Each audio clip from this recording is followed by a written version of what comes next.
Ito, hihiwain mo siya ng manipis na manipis. Yung ganyan kanipis. Tapos, yung buto, tatanggalin mo yan. Dapat wala kasing buto. Tanggalin mo to eh. Uy, wala atang buto to eh.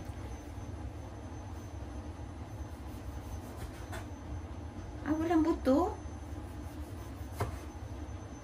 Meron. Ayan, tatanggalin mo yan. Yan, manipis na manipis. Tapos, ito na yung hinihiwa ko, oh. Tapos, ang ilalagay ko dyan, lalagyan ko siya ng,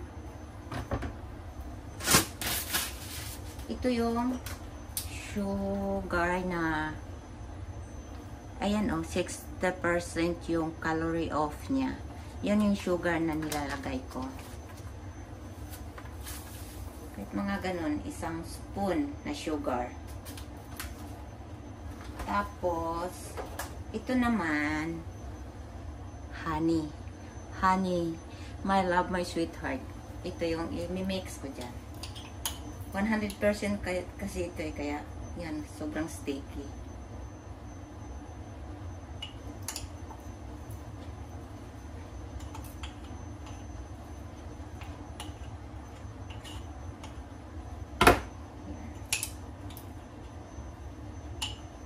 Tapos, i-mix mo. Yan, kita. Kita nyo? Yan lang. I-mix mo lang yan. Pagkatapos mong i-mix, ito, ilalagay ko sa bote. Tapos, i-ref ko siya. Pwede mo siyang palaman sa tinapay. Pwede rin pan-desserts. Ganun lang ang purpose noon.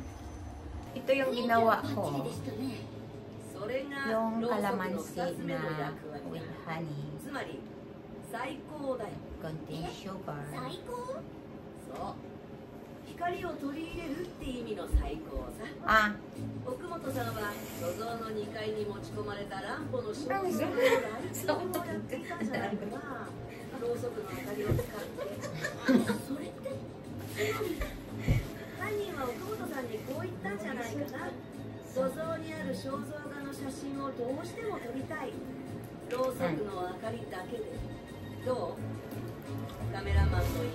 Ah.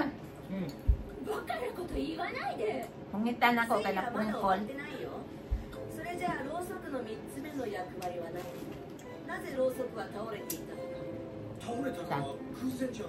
Yummy. Pagtuunin na sa kuan Pilipinas pagbuhat. Sayang ang hinoon kawatan ng pundusis ko. Di mamhinog.